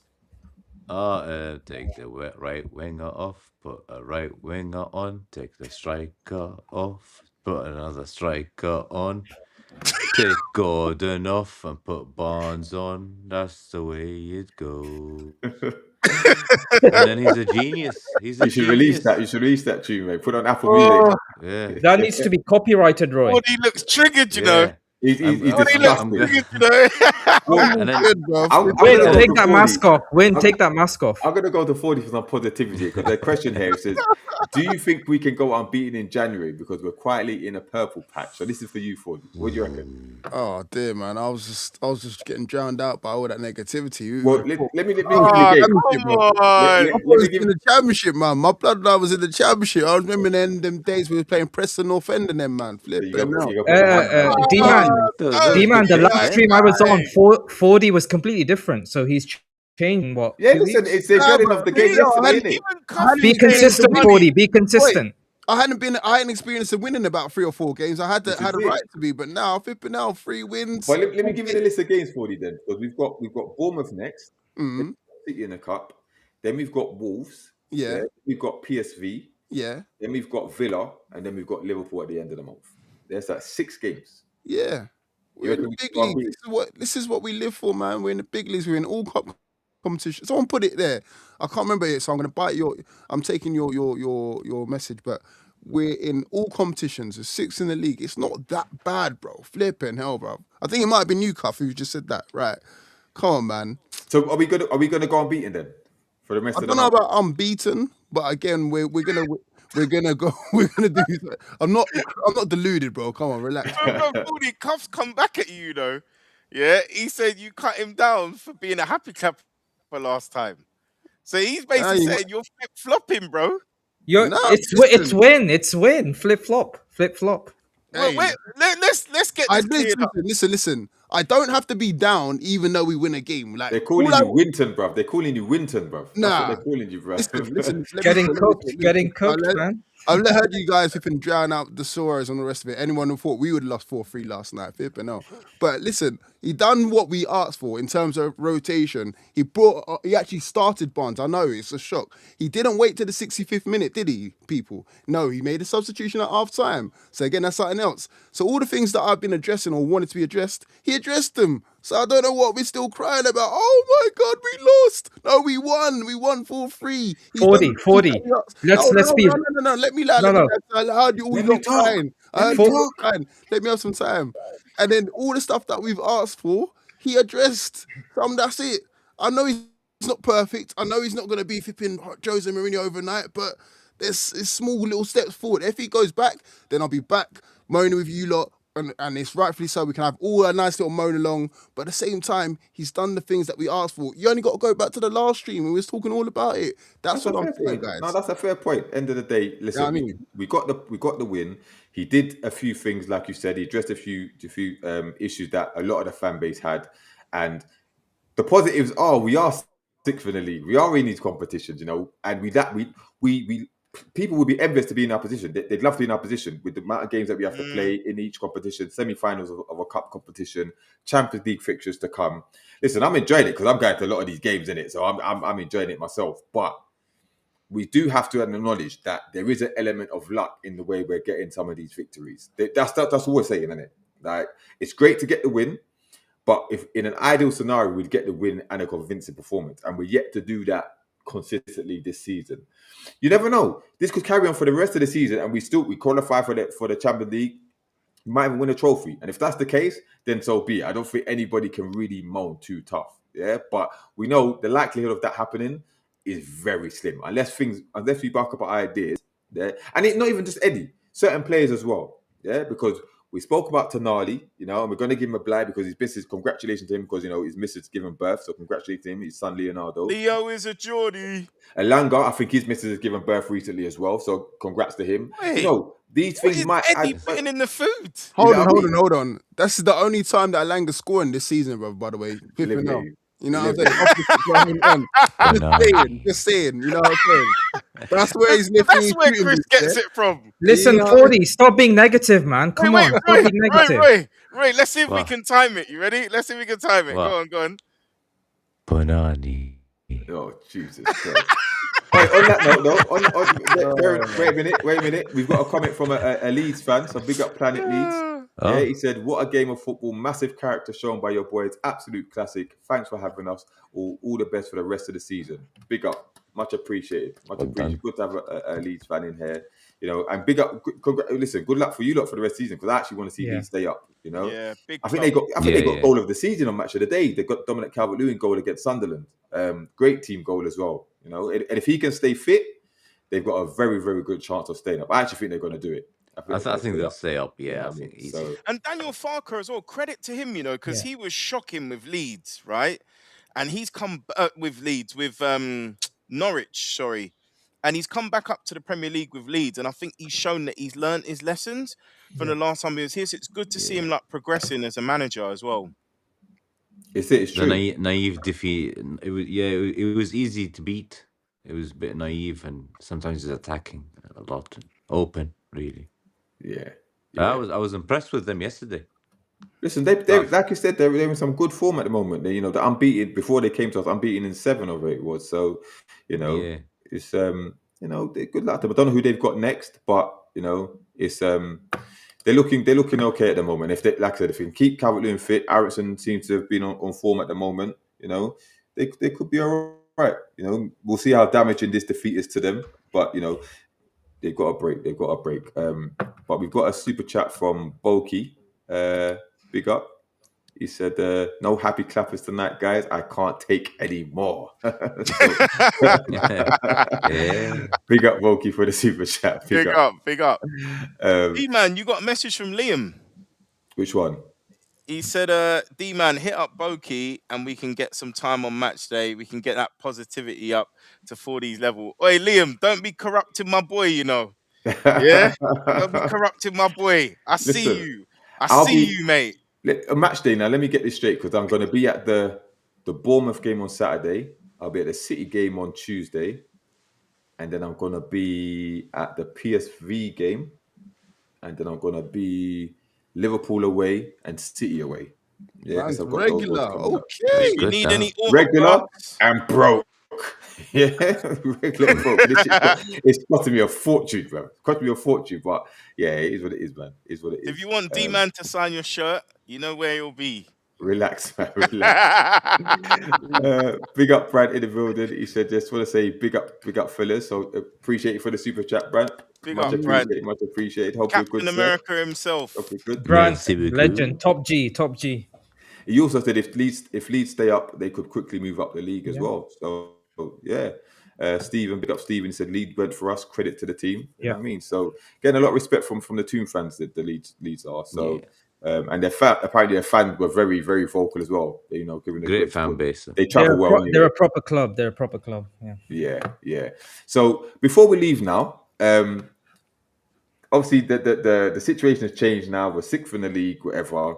I'm going to ask again. I'm going to have to ask it again, right? So Jefferson, yeah? Because we had this debate the other day. So I'm going to ask you now. Yeah? I'm going to have to ask you now. Where are we finishing in the league this season? Oh, and I don't want between this and this. I want a definitive answer. Where are we finishing this season? I know it's a cop-out, but can we at least wait for the window to close? No. Okay. Because if we strengthen, the season looks different. All right, okay. What we'll do is I'll ask you now, and come the end of January, if you want to change it, you can change it. Yeah, but as it stands now, where are we finishing? My head is saying 7th. Sorry, my head is saying 7th, and my heart is saying 6th. And which one are you going for? I'm gonna be bold and go for 6th. I can't believe I'm saying this, but I think we might just scrape it, you know. Okay. Those in the chat, let us know as well. Smash a like as well, man. Smash a like as well. Yeah, get involved in the chat before we sign up. Yeah. Clint's having a heart attack over there. Because I've got to shake that reputation being Positivity. You'll get me now. That's not positive. He finished 5th last season, so it's worse than last season. That's it, Roy. On brand. That's it. Yeah. Doc, I'm going to ask you, where are we finishing the season? If we take the sample size of 3 games against poor teams, then yeah, I think I mean realistically, I think 7th or 8th for me. Okay, Roy. Yeah. I don't know. I've got a feeling we'll get between 58 and 60 points. That's it. So yeah, around there. Depends on other teams as well. Optimistic 6th. Yeah, 6th. Optimistic. Oh, a bit of positivity in the 90s Max tonight. Okay, Yeah, okay. optimistic. 6-6. It's not good though. We're going Europa League. And Oh, Liverpool bruv, you lose just couple of spoiled it, times. bruv. Just, But- Come just on, spoiled man, it. D-man, come on. Oh, We're all about the high standards. Can we just give Like Yeah, Mourinho said, we want Can we- Champions League. That's that our name- level. First of all, That's our level. that name is banned around here anyway. But second of all, yeah, but can we I just give a league position without any negatives, bruv? Like even It's if you not say negative. It's not negative. It's not What's negative? It's not negative, but Okay, can we say- okay, we say- D-man, we're gonna win the league. We're gonna win the league. Not even that, bruv. Not even that. Yeah. Can we just give? Can we We're just gonna give win a the league league. position? Out the window. Khalas, just- Roy. 6-6. Can we just give a league position? That's all I'm asking for. No, innit? I'm being 6, serious now. 6. We're gonna win the league. We're gonna win the league. Okay, cool. 40. What do you reckon? I'm gonna jump out the window like Doc, and I'm gonna say 5th. Hey, 5th. Okay. Yeah, I think 6. That might be Champions League, that. I know, maybe. 90%. 90% Champions League, I think. Okay, so in true 90s Max fashion now, you know, it's not going to end on a positive, right? So Benella said, he said, the journalists are asking real questions has helped rather than all being happy clappers and asking about girlfriends. So I bring you to this to wrap up. First of all, let's look for these comments. So I think someone said we're going to, we'll get... Sorry, Champions D-man. League Sorry to football. interrupt. Just to mention, we're so negative that it's 4:00 in the morning. I've got work in 2 hours, so I just got up to do this stream 40. Yeah, okay. So this shows our passion for Newcastle United. It's not about negativity. It's about wishing the best for the club. Doctor, we're still old school here. We're off on Fridays. You're gonna have positive dreams now, Doc. So- Of us winning the cup. Liam said, I'm all for positivity, but we are a team that plays in the Champions League, not the Champions League team. We will get there. Okay. Queenie said we're Hope so. yo-yoing like we did last season. But listen, okay. The journalists are asking questions now, right? Now, we all saw the question about the onslaught that Burnley gave us and the reaction that he gave to that, which I thought was weird, right?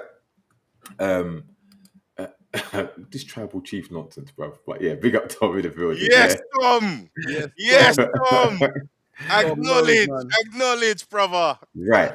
But listen, first of all, I'll never acknowledge. But anyway, it is what it is. But they then asked him, I think it was Lee Ryder, asked him. Yeah, he said, why is Yeah. it that, you don't play Barnes on the left and Gordon on the right? It wasn't Lee Ryder. No. Sorry. Lee Ryder Right. asked them the first one. Oh, the first one. Okay, cool. Maybe it's Dop. I don't know, one of the Geordie Jones. I don't know who was asking him anyway. But he came back and said pretty much that he doesn't put Gordon on the right because Gordon doesn't like playing on the right. Yeah? Now, I'm going to ask you, 4D. Yeah? Yeah? Because I don't think you can be positive about this. Yeah? I'll be real. So give me your thoughts on that, right? Is it a case of, first of all, what could Eddie doesn't, he's very calculated with his words. So he must have known what he was doing by saying that and the way he's worded it, right? Because what it came across was like, A, you've got no balls, and B, Gordon can dictate where he plays. Yeah? Now, what's your thoughts on it? What was your take on it? What's your thoughts on the situation? So, okay, there's two things. So before the game, it just spelled to me that Gordon is Eddie Howe's secret love child. So I agree with you in that sense. Like, you're playing him where he wants. He's that kind of nepotism baby where the son, the father manages the son's kids team and just plays him wherever he wants. That sort of free roll sort of thing. But after last night, and then everything that you've been seeing like leading up to it, the Barnes performances coming on, making a difference, all the rest of it now. Even Stevie Wonder can see it. Like the ties have changed now. You kind of have to swap those roles around and think to yourself, okay, Barnes is the first choice winger. Like in terms of consistency, I still say Murphy is the most consistent, judging by last season's performance and a bit of this season as well. But I'd say in this current run of form, let's say from, I don't know, the start of this month till now, it's got to be Barnes first, and then whoever gets the other role is either Gordon or Murphy. Forget Alanga, he's shooting blanks everywhere else. Do you know what I mean? Or do you know what I mean? On the pitch anyway. So for me now, it's Gordon is the main guy, the main winger. Not Gordon, just say Gordon Barnes is the main winger. Gordon's been stat padding. He set up with 2 goals here in 2 games. Great, cool, but he's not scoring as well, bruv. He's not doing the business on the pitch. Like, even the penalties that he's been taking, that's just pure stat padding. Like, so Barnes is the main guy. You can see it now, whether you play him on the right hand side, whether you play him on the left hand side. Percy, I think yesterday worked well because I remember seeing like didn't he drift from right to left and cause some sort of controversy or some sort of madness? So he can do both, and I like players that can do both sides as well. I think Gordon needs to actually take some tips from him as well. So for me, it's got to be Barnes, the main number 1 winger in the side, and then whoever we go up against or whoever's in the form at the moment, not just based on who you love or who's your secret love child, is the second winger. Because for me, it's Barnes left or right, and then it's either Gordon or Murphy until Alanga shorts out his shooting boots or something like that, bro. Okay, right. Thoughts on it? And also, I don't know if you saw the interview that Gordon did, and he also said that he acknowledges that his stats aren't where they need to be, but his performances have been very good. Have been good. Yeah. So, what's your thoughts on the whole thing? Goldilocks. I think he's useless, man. I think in his head, he thinks he's better than what he is. He's got this cocky football, and it's not good enough. And is playing for England, I don't think made him better as well. Now he's probably looking down at the rest of the team. Another thing about Barnes as well, he was nominated for November Premier League Player of the Month. Wow. So it wasn't just like it happened now, but suddenly Gordon comes back middle of or beginning of December, and he starts every game, and then suddenly Barnes is gone without doing anything. I don't know what happened. Did Barnes I stop, think or was he injured or something? I think we're trying to keep Gordon happy for some reason. Not for some reason, but we're trying to keep him happy so he stays around the club a little bit longer. But I think to myself, if we start doing that for one person, then we might start doing it for everyone else. That's Well, yeah, why, it sends the wrong message to the rest of the squad, I doesn't it? think it's a bit more. It's like almost like, you got to keep me happy. You got to play me, otherwise I'm up and leaving. I'll be like, okay, cool, see you later. Like, bye. Like we can sign another Gordon replacement. Don't get me wrong. Like he's not flipping Ronaldinho. Like he's good. He offers something, but at the same time, I'd happily take another winger and then pocket 70, 80 million pounds because we're definitely making profit on Gordon. Let's face facts. So for me, I don't know why we're bending over backwards for a guy that's kind of flip-flopping out of form. He really needs us more than we need him at this moment in time because with the World Cup around the corner and multiple people vying for his same position, he needs to be putting in the shift because Barnes can switch out allegiance. I know he's trying to get into the Scottish squad, but if he thinks to himself, yo, I might be English for a day or for the next 6 months, I'll be taking your spot because right now he's the one in form out of the two. So I don't know why we're bending over backwards for a guy that's kind of flip-flopping out of form, bro. All right. So just quickly before we sign off, Jefferson, I know you want to quickly put some. I want to mention One as well. thing real quick, I've got some in here. So just in terms of data, Anthony Gordon, 25 games, 7 goals, 3 assists. Now, out of those 7 goals, we know that 4 of those are penalties. 2 in the Premier League, that's 5 in the Champions League. Barnes, 29 games, 9 goals, 2 assists. So that's 11 goal involvements. That's more than Gordon, of which 5 are in the Premier League, 4 in the Champions League. So it shows that, Zero penalties. although Barnes has played more games, and that's obviously due to Anthony Gordon's 2 suspensions for his red cards, by the way, which should count as a negative towards Gordon, he's more effective in that position. And we saw that last season. So what are we doing here? What are we doing? Okay. Yeah, there's here. Yeah. Was he Okay. part of Was that he? team? I thought he joined just after. I think he it was was the FA on. Cup. Maybe He's won the FA Cup. I Yeah. think he was on loan. He was young then. I think he was on loan at West Bromwich Albion or something. I could be wrong though. Because he would have been 15. How old is he now? 27. Yeah, 27, 28, something like that. Yeah, so that was that because 2015, Leicester won the league exactly 10 years 10 ago. years They ago, won yeah. it in 2016. So Okay. Doc, anything you want to add on before we go? Yeah, I'm just going to do a quick surgical dissection of the press conference. I think Eddie's feeling the pressure. It started off with Lee Ryder asking the question, and he kind of was very irritable and snapped back. saying, "Look at the stats with the Burnley game," and then I was actually very shocked that he admitted what we accuse him of is favoritism. I can't believe he actually said that Gordon does not like to play on the right. That's why play him on the left. And I think for a manager, that basically undermines your authority. It sends the wrong message, like you said, D-Man. It creates a negative culture in the club. So if you put yourself in the mindset of Harvey Barnes, what does he have to do to play in his position? And actually, Eddie also said that Harvey doesn't mind playing on the right. So that means Harvey is a team player. He's playing for the club, whereas Gordon is a narcissistic fraud. Okay, I'm sorry I'm being harsh, but he is a narcissistic fraud. How can you justify playing him week in, week out, and he's got one non-penalty goal in 1 year? I mean, that's shocking. And you have analysts at the club. Why are nobody challenging Eddie? Like, why are you playing this guy regularly? Harvey Barnes has to start. And it's shocking. So if you've got young players coming through who are like doing well in training, they know that they're not going to play.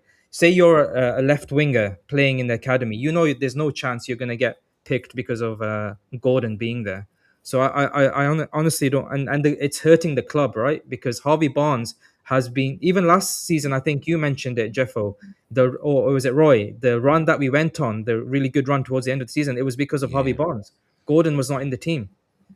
We won the cup when he was there. Yeah, that's it. Yeah. Harvey Barnes he also got in the sent cup off in the final, he was cup. instrumental in that.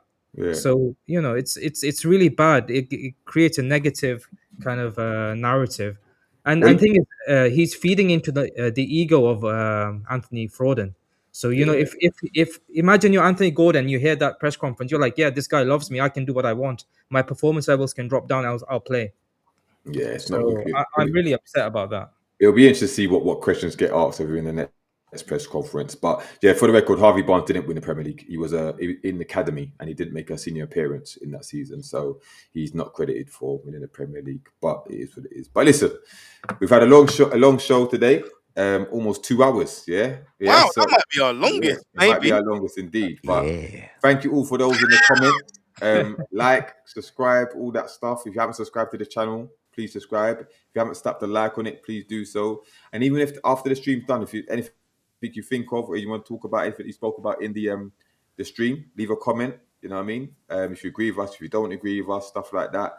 You can slap super thanks on there as well. And if you want a topic raised in the next pod, we can raise it for you. But yeah, thanks for our guests, Doc, Roy, and Fordy. Thank you for joining as usual. It's been a pleasure having you all on. Merci beaucoup. We will be back to review the Bournemouth game at the weekend. That should be an interesting one. And yeah. One more thing, actually maybe two more things. Another one, hype points. So as we're trying to build and bring attraction to the channel, don't forget to leave us some hype points. And lastly, just a big thank you to the super chatters, obviously Adrian, Boki, and Brent. So thanks for that. Much appreciated from you all. So listen, we're out. We'll see you soon. Until next time. Peace. Peace. Hoof that.